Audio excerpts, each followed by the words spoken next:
आज हम physics class 12 का chapter 2 electrostatic potential and capacitance part 11 देखेंगे। ठीक है, पार्ट 10 तक का आप लोग का वीडियो बना दिया गया है। आप लोग सब्सक्राइब कीजिएगा, वो वीडियो आप लोग को मिल जाएगा। ओके, हम लोग पार्ट 11 शुरू करते हैं। देखिए, पार्ट 11 में हम लोग को क्या पढ़ना है? Potential energy of an electric dipole in a uniform electric field. मतलब कि यूनिफॉर्म इलेक्ट्रिक फील्ड में अगर कोई इलेक्ट्रिक डायपोल रख दिया जाता है तो उसमें इलेक्ट्रिक पोटेंशियल एनर्जी क्या निकलता है। इलेक्ट्रिक डायपोल रख दिया जाता है तो उसके रोटेशन करने पर उसका पोटेंशियल एनर्जी क्या निकलता है, इसके बारे में हम लोग आज डिस्कस करेंगे। बस समझ में आ गया? ठीक है, देखिए जैसे कि यहाँ फिगर बनाया हुआ है कि बहुत सारे इलेक्ट्रिक फील्ड हैं, एक दूसरे के पैरेलल हैं, है ना। बहुत सारे इलेक्ट्रिक फील्ड हैं जो एक दूसरे के पैरेलल हैं। इसमें एक इलेक्ट्रिक डायपोल को रख दिया गया है। इसमें एक इलेक्ट्रिक डायपोल को रखा गया है। देखिए यहाँ पर एक इलेक्ट्रिक डायपोल को यहाँ रख दिया गया है, जिसमें से एक है माइनस क्यू और एक है प्लस क्यू। क्योंकि थोड़ा सा हम इलेक्ट्रिक डायपोल के बारे में यहाँ पर बताए हैं, अगर देखना चाहो तो देख सकते हैं कि इलेक्ट्रिक डायपोल मतलब कि दो चार्ज होता है, opposite charges minus Q plus Q, और उन दोनों के बीच की दूरी होती है ओ सेंटर होता है। मान लेते हैं पहला दूरी ओ से है एल, तो दूसरा दूरी भी एल होता है। ठीक है, इसी को इलेक्ट्रिक डायपोल कहते हैं। ओके, समझ में आ गया? इलेक्ट्रिक डायपोल को पी से डिनोट किया जाता है। अब पी बराबर क्या होता है? पी बराबर होता है क्यू इंटू 2L, जहाँ क्यू चार्ज है, 2L क्या है? लेंथ है। आए बस समझ में? चलिए, तो इलेक्ट्रिक डायपोल समझ गया है, ऐसे पहले भी बताया हुआ है, थोड़ा सा यहाँ पर रिव्यू हम करवा दिए हैं। ठीक है, अब इलेक्ट्रिक डायपोल ये है और ये इलेक्ट्रिक फील्ड के साथ कितने एंगल पर झुका हुआ है? θ1 पर झुका हुआ है। ठीक है, इलेक्ट्रिक फील्ड के साथ θ1 पर। और दूसरा इलेक्ट्रिक डायपोल है, दूसरा नहीं है, पहले θ1 और फिर किसको क्या θ2 पर झुकाया गया है। पहले θ1 पर और फिर दूसरा θ2 पर झुकाया गया है। आए बस समझ? तो यही बताना है कि θ1 से θ2 तक जाने में कितना पोटेंशियल एनर्जी लगा, कितना पोटेंशियल एनर्जी होगा। आए बस समझ? बस यही बताना। देखिए, इलेक्ट्रिक डायपोल में हम लोग जानते हैं क्या कि एक जो कॉर्नर प्लस क्यू है वो इलेक्ट्रिक फील्ड के डायरेक्शन में एक फोर्स लगाता है जिसका वैल्यू होता है क्यू ही। अब माइनस चार्ज पर इलेक्ट्रिक फील्ड के अपोजिट डायरेक्शन में एक फोर्स लगाता है क्यू ही, और दोनों फोर्स क्या होता है? सेम होता है। ठीक है, तो ये आप फिगर अच्छी तरह से समझ गए होंगे, है ना, इस फिगर के बारे में कि क्या क्या दिया हुआ है।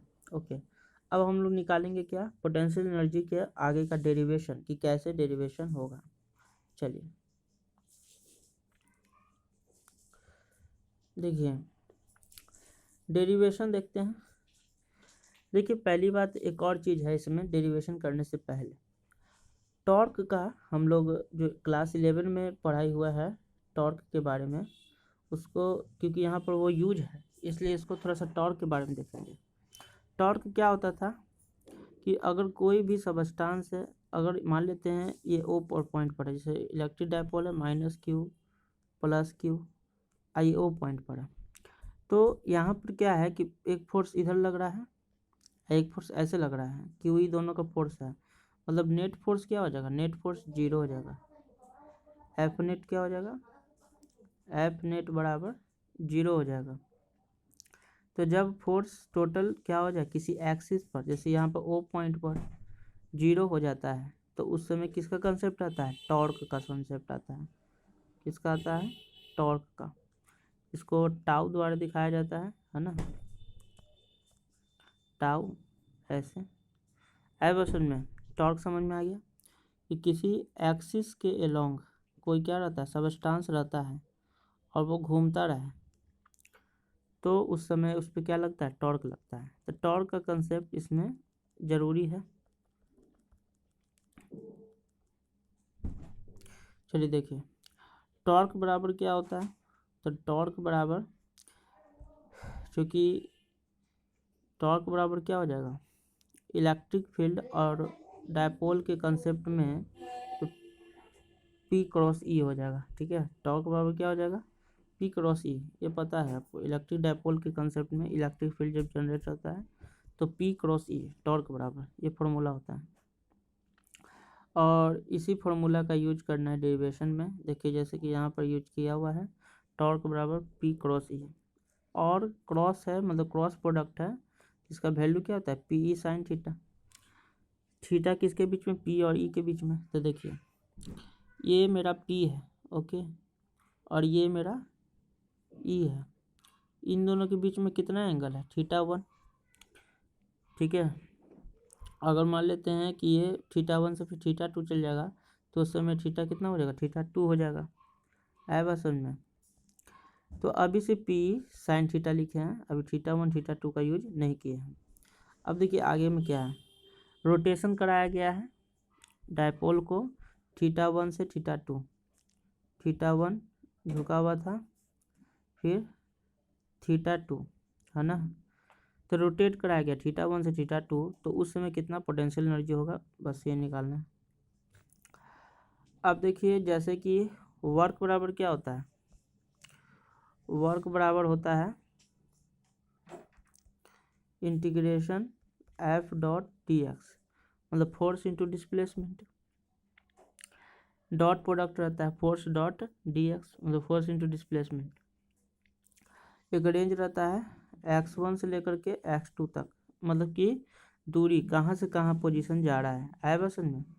उसी प्रकार से अगर, क्योंकि यहाँ पर टॉर्क लग रहा है, एफ तो जीरो है, तो टॉर्क भी क्या हो जाएगा, टॉर्क जब लगता है तो उसमें एंगल किस एंगल से घूमता है, तो फोर्स की जगह टॉर्क और डी थीटा है ना, θ1 से लेकर के θ2 तक। आया बस समझ में, क्योंकि यहाँ रोटेशन हो रहा है θ1 से θ2। ठीक है, समझ में आया। और किस डायरेक्शन में, तो एंटी क्लॉकवाइज डायरेक्शन में। तो वर्क समझ में आ गया ना। ऐसे भी वर्क बराबर क्या होता है, फोर्स इंटू डिस्प्लेसमेंट, लेकिन यहाँ टॉर्क लग रहा है तो टॉर्क इंटू डिस्प्लेसमेंट किस रूप में, डिस्प्लेसमेंट एंगल के रूप में।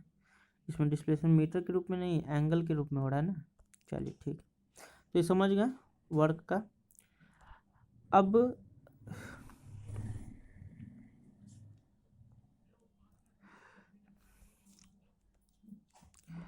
चूँकि हम लोग जानते हैं कि इलेक्ट्रिक फोर्स का वर्क डन, क्योंकि यहाँ पर फोर्स मतलब वर्क डन हो रहा है तो यहाँ पर क्या लगेगा, इलेक्ट्रिक फोर्स लगेगा, इलेक्ट्रिक फील्ड ना है तो इलेक्ट्रिक फोर्स लगेगा।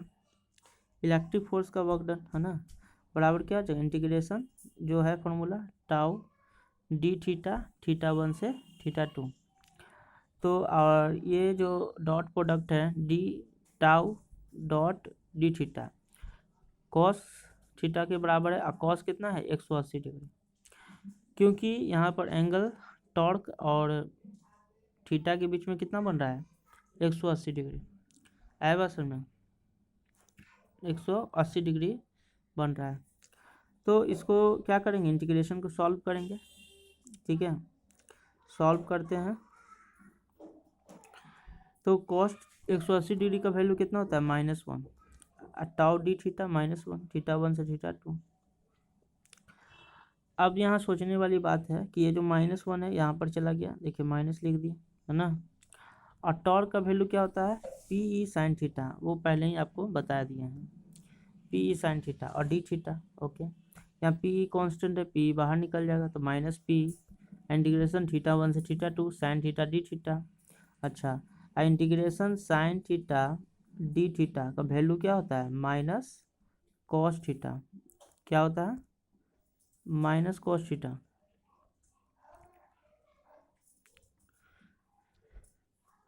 तो देखिए integration sine theta D theta का वैल्यू यहाँ पर लिख दिए हैं, माइनस कॉस थीटा, और लिमिट क्या है θ1 से θ2, बाकी -P जो लगा हुआ है सो लगा हुआ है। ठीक है,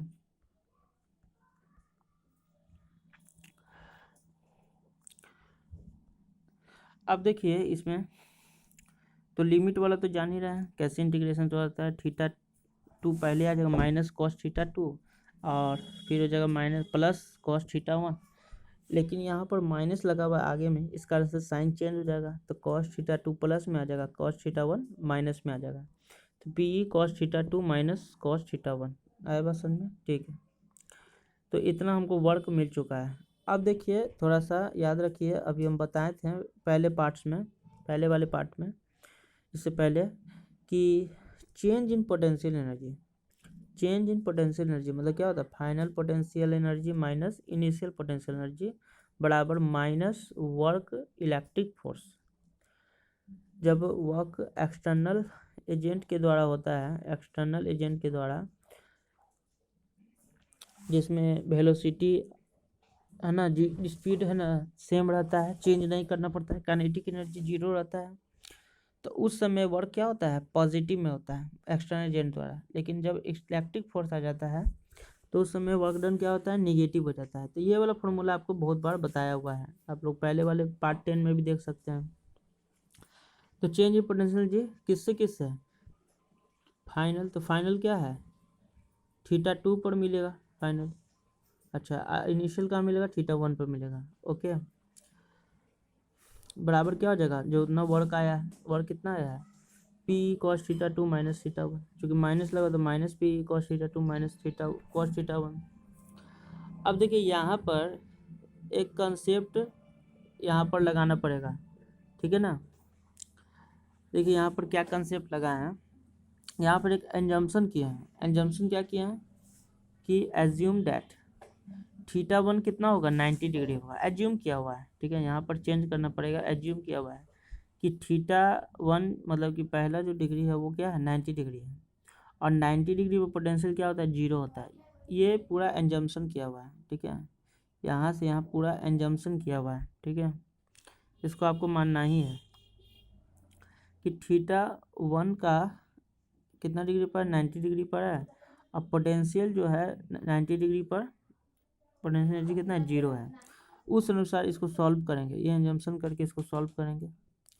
you theta 2 minus you theta 1 की जगह क्या रहेगा, 90 डिग्री बराबर minus P cos theta 2 minus theta 1 की जगह क्या हो जाएगा, 90 डिग्री कॉस 90 डिग्री। और चूंकि अभी पता है कि u 90 डिग्री मतलब 90 डिग्री पोटेंशियल एनर्जी क्या होता है, जीरो होता है, तो u थीटा 2 बच जाएगा, इसका वैल्यू तो जीरो हो गया, तो u थीटा 2 बराबर, और कॉस 90 का वैल्यू भी जीरो होता है तो वो भी खत्म, माइनस पी कॉस थीटा 2। तो मेरा लास्ट में कंक्लूजन क्या आ गया कि u थीटा 2 बराबर माइनस पी कॉस थीटा 2। अब क्या होता है, थीटा 2 को सिर्फ थीटा भी तो मान सकते हैं, तो यू थीटा बराबर माइनस पी कॉस थीटा। तो यही जो है ना potential energy by electric dipole in a uniform electric field निकल गया। मतलब कि अगर कोई भी यूनिफॉर्म इलेक्ट्रिक फील्ड हो, ठीक है, कोई भी यूनिफॉर्म इलेक्ट्रिक फील्ड हो, उसमें इलेक्ट्रिक डायपोल हो, तो वो अगर इलेक्ट्रिक फील्ड से थीटा से झुका रहा है तो उसमें पोटेंशियल एनर्जी क्या हो जाएगा, यू थीटा बराबर माइनस पी कॉस थीटा। आएगा समझ में, ठीक है। अब देखिए इसको हम minus P cos theta dot product में चेंज कर सकते हैं, माइनस पी डॉट ई, जहाँ पर u 90 डिग्री बराबर जीरो, मतलब 90 डिग्री पोटेंशियल क्या माने, जीरो। तो ये पूरी तरह से एंजम्पशन माना हुआ है, याद रखिएगा, ठीक है। ये इसी को तो चेंज करना है और इसमें लाना है फॉर्मूला। तो फार्मूला समझ में आ गया कि इलेक्ट्रिक डायपोल जब यूनिफॉर्म इलेक्ट्रिक फील्ड में प्लेस किया जाता है तो उस समय पोटेंशियल एनर्जी क्या होता है, माइनस पी कॉस थीटा या माइनस पी डॉट ई, जहाँ पर 90 डिग्री पर पोटेंशियल एनर्जी क्या मानना है, ये जीरो मानना है, ठीक है। 90 पोटेंशियल क्या मानना है, जीरो मानना है। तो समझ में आ गया, ठीक है। तो यही था पोटेंशियल एनर्जी निकालने का डेरिवेशन, ठीक है, समझ में आ गया होगा, बहुत ही सिंपल सा है। अब हम लोग इसका दूसरा देखते हैं।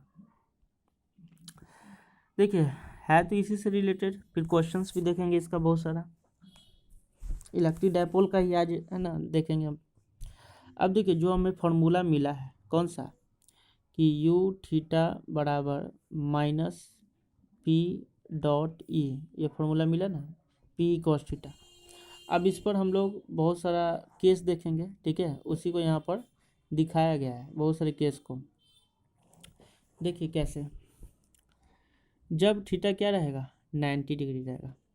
फिगर से भी दिखा दिए हैं कि जब इलेक्ट्रिक डायपोल क्या हो जाए, इलेक्ट्रिक फील्ड के परपेंडिकुलर 90 डिग्री हो जाए तो उस समय पोटेंशियल एनर्जी क्या होगा। और एफ नेट तो पहले हम बताए थे एफ नेट तो जीरो ही रहता है।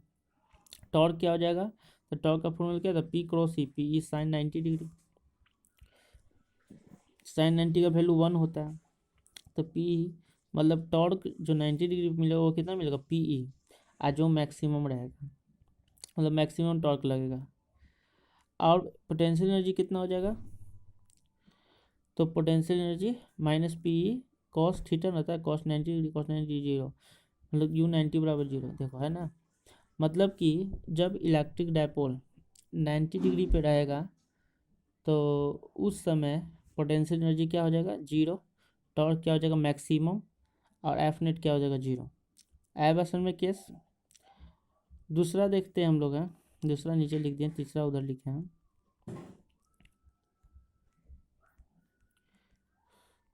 देखिए दूसरा कि वेन थीटा बराबर 0 डिग्री, जब थीटा क्या है 0 डिग्री है, तो देखिए यहाँ पर दिखाया गया है ना, यूनिफॉर्म इलेक्ट्रिक फील्ड है ना, फ्लो हो रहा है,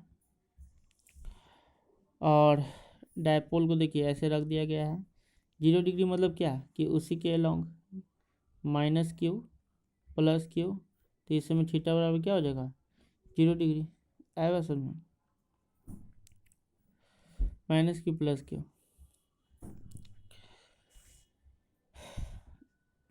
तो इस समय क्या निकलेगा, तो 0 डिग्री का मतलब मीन पोजीशन पे हो गया ना। ऐसे भी अगर देखिए डॉट डॉट से दिखाया गया है कि अगर ये 0 डिग्री पे नहीं होता तो क्यू ई और क्यू ई ऐसे लगता, और ऐसे भी ये नीचे आ जाता, लॉन्ग कर आ जाता। तो जब मीन पोजीशन पे रहेगा तो क्या रहेगा, एफ नेट तो जीरो ही रहेगा, टॉर्क भी जीरो हो जाएगा, क्योंकि टॉर्क का फॉर्मूला क्या होता है, पी साइन थीटा, तो sine 0 degree, sine 0 degree value क्या होता है जीरो, मतलब टॉर्क 0 डिग्री पे क्या आ जाएगा जीरो। और तो जब एफ नेट मतलब टोटल फोर्स जो लग रहा है वो जीरो हो और टॉर्क भी क्या हो जीरो हो, तो उसको बोलते हैं इक्विलिब्रियम, मतलब कि वो स्थिर हो गया है, वो हिल नहीं सकता है, इक्विलिब्रियम पोजीशन में है, स्थिर पोजीशन पे है, ठीक है। अच्छा पोटेंशियल एनर्जी कितना होगा, तो पोटेंशियल एनर्जी का फॉर्मूला लगा दीजिए, क्या होता है P E cos minus P cos theta, कितना हो जाएगा माइनस पी कॉस 0 डिग्री और 1 होता है ना, तो पी माइनस पी, और ये क्या हो जाएगा मिनिमम, मतलब कि थीटा बराबर 0 डिग्री पर पोटेंशियल एनर्जी कैसे मिलता है, मिनिमम मिलता है, आया बस समझ में। और ये भी क्या है स्टेबल इक्विलिब्रियम में है, ठीक है, स्टेबल इक्विलिब्रियम मतलब कि ये हिल नहीं सकता है, बात समझ में आ गया। तो केस 1 में देखें थीटा बराबर 90 डिग्री, केस 2 में देखें थीटा बराबर 0 डिग्री।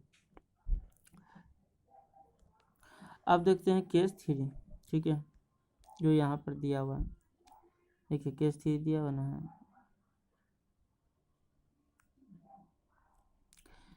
केस 3 में जब थीटा बराबर क्या रहेगा 180 डिग्री, 180 डिग्री कैसे होगा, मतलब कि उसको उल्टा कर देंगे, माइनस क्यू और प्लस क्यू, ये हो गया 0 डिग्री, लेकिन इसी डायरेक्शन को उल्टा कर देते हैं, मतलब कि प्लस क्यू और ये हो जाएगा माइनस क्यू, तो ये थीटा बन जाएगा 180 डिग्री इलेक्ट्रिक फील्ड के साथ।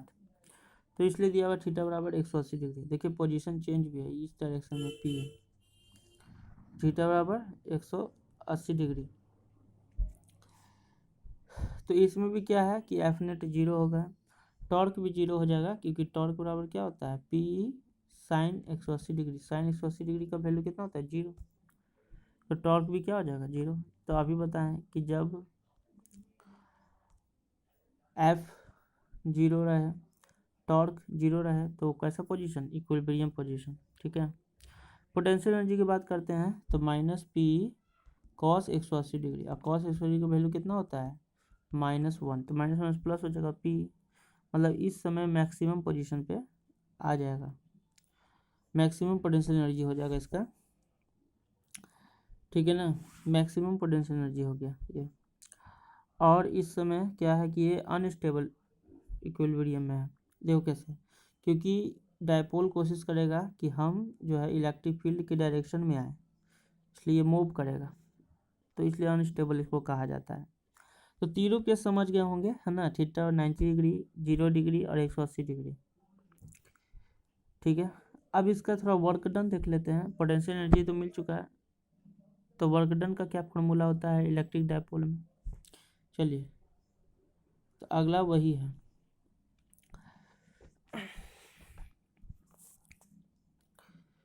Work done in rotating an electric dipole in a uniform electric field.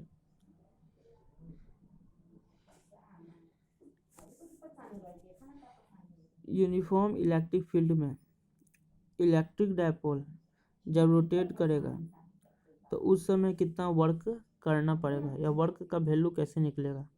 तो फॉर्मूला सेम है, सिर्फ यहाँ पर हम एक साथ लिख दिए हैं कि वर्क कैसे निकलेगा। ठीक है, तो यही दिया, जब रोटेट करेगा θ1 से θ2 तक। तो फॉर्मूला क्या होता है, देखिए पोटेंशियल एनर्जी का फॉर्मूला क्या है कि u थीटा बराबर माइनस पी कॉस थीटा, ये तो जान ही रहा है।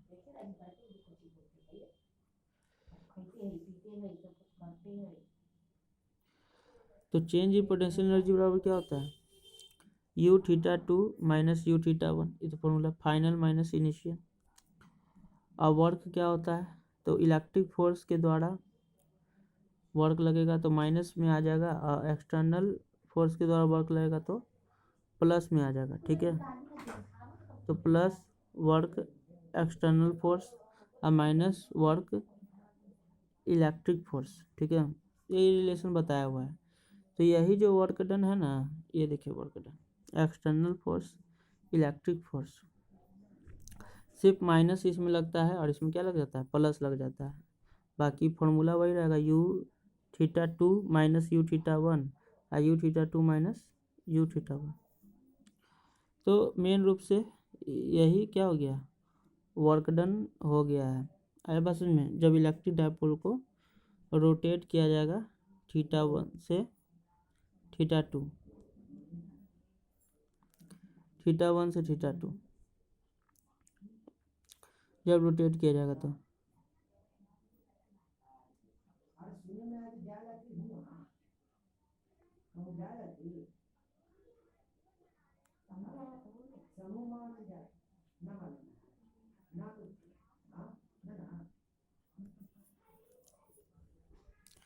ठीक है, बात समझ में आ गया आप लोग को। इसी फॉर्मूला से आपको वर्क डन निकालना है। अब हम लोग क्वेश्चंस को देखते हैं। ठीक है, क्वेश्चन अब बनाएंगे।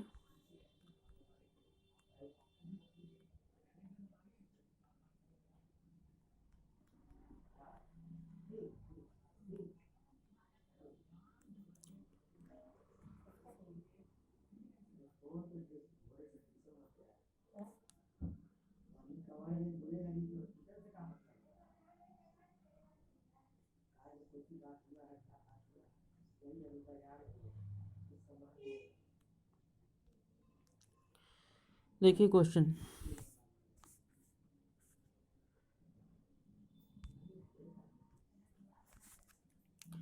देखिए यहाँ पर इलेक्ट्रिक फील्ड है, बहुत सारे इलेक्ट्रिक फील्ड क्या हो रहा है, जा रहा है। क्वेश्चन है, ये क्वेश्चन समझना है।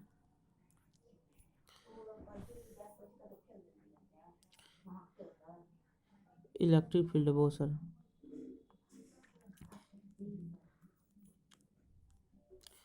इसमें एक डायपोल है, इनिशियल लिखा हुआ, इनिशियल पोजीशन है -q +q, और फिर फाइनल पोजीशन पे इसको उलट दिया गया है -q और +q। तो व्हेन डायपोल मोमेंट मतलब p रोटेट्स थीटा 0 डिग्री से 180 डिग्री, जब डायपोल मोमेंट को 0 डिग्री से 180 डिग्री मतलब स्टेबल इक्विलिब्रियम से अनस्टेबल इक्विलिब्रियम में चेंज कर दिया जाता है, मतलब जाया जाता है, ले जाया जाता है, तो वर्क कितना होगा, एक्सटर्नल एजेंट के द्वारा वर्क कितना होगा। एक्सटर्नल एजेंट है तो याद आना चाहिए कि वर्क एक्सटर्नल एजेंट बराबर होता है प्लस डेल्टा यू, है ना, अभी बताए हैं ऊपर वर्क, इसी का काम है, इसमें यही करना ही है, आएगा समझ में। तो वर्क एक्सटर्नल एजेंट वर्क कितना delta U, work external delta U क्या होता है फाइनल मतलब θ2 पे u θ2 माइनस u θ1, मतलब u 180 डिग्री पोटेंशियल एनर्जी और 0 डिग्री पर पोटेंशियल एनर्जी क्या होगा। तो पोटेंशियल एनर्जी का फॉर्मूला क्या होता है P E cos theta minus P E cos theta, P E cos 180 degree minus minus P E cos 0 degree, जो फॉर्मूला है सो लगा देना है। कॉस 0 का वैल्यू -1 होता है, कॉस 180 का वैल्यू -1 होता है, कॉस 0 का वैल्यू 1 होता है। इसका माइनस माइनस प्लस हो गया है, इसका माइनस माइनस प्लस हो जाएगा, तो पी प्लस पी कितना आ गया 2p। तो यही वर्क एक्सटर्नल एजेंट के द्वारा होगा जो थीटा से 0 डिग्री से 180 डिग्री पर पोटेंशियल को ले जाएगा, मतलब डायपोल को ले जाएगा। क्वेश्चन समझ में आ गया, ठीक है। चलिए अब हम लोग अगला क्वेश्चन देखते हैं। देखिए अगला क्वेश्चन क्या है, वही सेम क्वेश्चन ही है, थोड़ा सा समझने वाला क्वेश्चन है। अगर इलेक्ट्रिक फील्ड है, देखिए बहुत सारी इलेक्ट्रिक फील्ड जा रही है ना, और उसमें फिर इलेक्ट्रिक डायपोल की क्वेश्चन सब वही है। देखिए पहला इलेक्ट्रिक डायपोल ऐसे गया है माइनस की, उस डायरेक्शन क्या होगा पी का, ऐसे माइनस से प्लस की ओर होता है डायपोल का डायरेक्शन, और एक गया है ऐसे, ठीक है, पी फाइनल माइनस क्यू से प्लस क्यू। तो पहला जो डायपोल है वो 60 डिग्री एंगल बना रहा है इलेक्ट्रिक फील्ड से, ठीक है, और लास्ट वाला जो फाइनल है वो भी 60 डिग्री बना रहा है इलेक्ट्रिक फील्ड से, लेकिन डायरेक्शन के लॉन्ग नहीं, डायरेक्शन के अपोजिट बना रहा है। तो निकालना क्या है, तो फाइंड करना है कि एक्सटर्नल एजेंट के द्वारा इनिशियल से फाइनल तक जाने में कितना वर्क करना पड़ा। एक्सटर्नल एजेंट के द्वारा इनिशियल से फाइनल तक जाने में कितना वर्क करना पड़ा। फॉर्मूला वही लगेगा, देखिए आंसर यहाँ बना हुआ है कि वर्क एक्सटर्नल एजेंट बराबर क्या होता है डेल्टा यू, मतलब कि यू θ2 माइनस यू θ1, है ना, फाइनल माइनस इनिशियल। अब यहाँ समझना है कि फाइनल क्या है, फाइनल तो समझ में आ गया भाई 60 डिग्री है, इनिशियल क्या 60 डिग्री नहीं, इनिशियल यहाँ से नापा जाएगा, यहाँ से इनिशियल कितना है 120 डिग्री, फाइनल कितना है 120 डिग्री, इनिशियल कितना है 60 डिग्री। तो u 120 minus u 60 degree, potential energy का क्या होता है formula minus P cos 120 degree minus same है, minus P cos 60 degree minus minus plus हो गया, कॉस 120 का वैल्यू होता है -1/2, कॉस 60 का वैल्यू होता है 1/2 माइनस प्लस पी/2 प्लस पी/2 2p/2, 2 से शुरू कट गया पी। तो यही निकल गया मेरा क्या एक्सटर्नल एजेंट के द्वारा किया गया कार्य इनिशियल से फाइनल तक ले जाने में, ठीक है। तो ये दूसरा क्वेश्चन हो गया। तीसरा क्वेश्चन है इसका,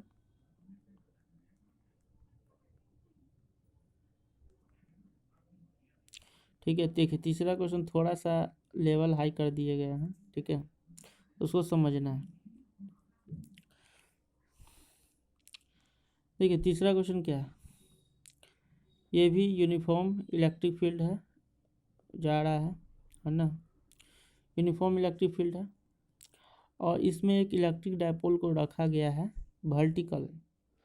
वर्टिकल इलेक्ट्रिक डायपोल को रखा गया है। तो इसका डायरेक्शन क्या होगा, ऐसे होगा पी, ठीक है, मास भी दे दिया गया इसमें, चार्ज को है एम है, लेंथ है एल ओ है सेंटर। तो क्वेश्चन देखिए, क्वेश्चन यहाँ पर दिया हुआ है कि find angular velocity, angular velocity मतलब किस एंगल से ये मूव करेगा, किस एंगल से ये मूव करेगा। तो फाइंड एंगुलर वेलोसिटी ओमेगा इसको बोलते हैं ऑफ डायपोल, डायपोल का एंगुलर वेलोसिटी बताइए when it passes mean position. Mean position का मतलब क्या है, इलेक्ट्रिक फील्ड की डायरेक्शन की ओर, मतलब θ/0 डिग्री, मतलब ये पास मतलब ये ऐसे करेगा इस तरह से। देखिए ऐसे क्वेश्चन में तो बताए हैं, देख लेते हैं आंसर में। तो जब ये पास मीन पोजीशन से करेगा तो इसमें एंगुलर वेलोसिटी कितना होगा। चलिए आंसर देखते हैं, समझते हैं।